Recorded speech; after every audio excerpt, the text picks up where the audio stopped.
কেউ কথা রাখেনি। ৩৩ বছর কাটলো, কেউ কথা রাখেনি। ছোটবেলায় এক বোষ্টমী তার আগমনী গান হঠাৎ থামিয়ে বলেছিল, শুক্লা দ্বাদশীর দিন অন্তরাটুকু শুনিয়ে যাবে।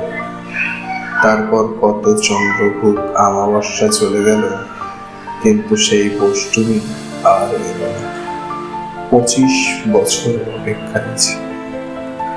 মামাবাড়ির মাঝে নাদের আলী বলেছিল, বড় বউ দাদা ঠাকুর, তোমাকে আমি ৩ প্রহরের বিল দেখাতে নিয়ে যাব।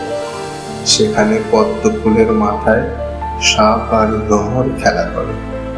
নাদের আলী, আমি আর কত বড় হব?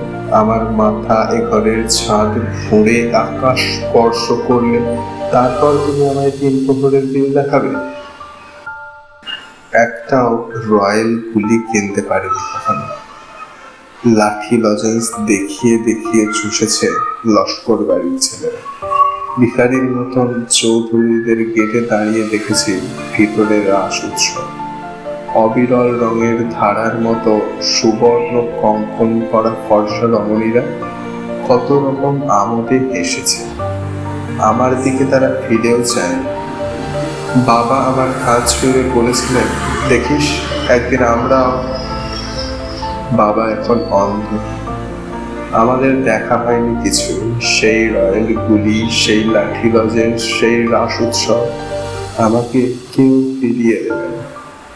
বুকের মধ্যে সুগন্ধি রুমাল দেখে বরুণা বলেছিল, যেদিন আমায় সত্যিকারের ভালোবাসবে সেদিন আমার বুকেও এরকম আদরের গন্ধ হবে।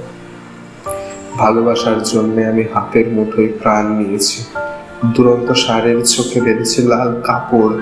বিশ্ব সংসারে তন্ন তন্ন করে খুঁজে এনেছি ১০৮টা নীলপদ্ম। তবু কথা রাখেনি বরুণা। এখন তার বুকে শুধুই মাংসের গন্ধ।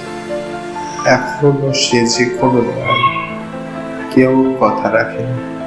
৩৩ বছর কাটলো, কেউ কথা রাখে না।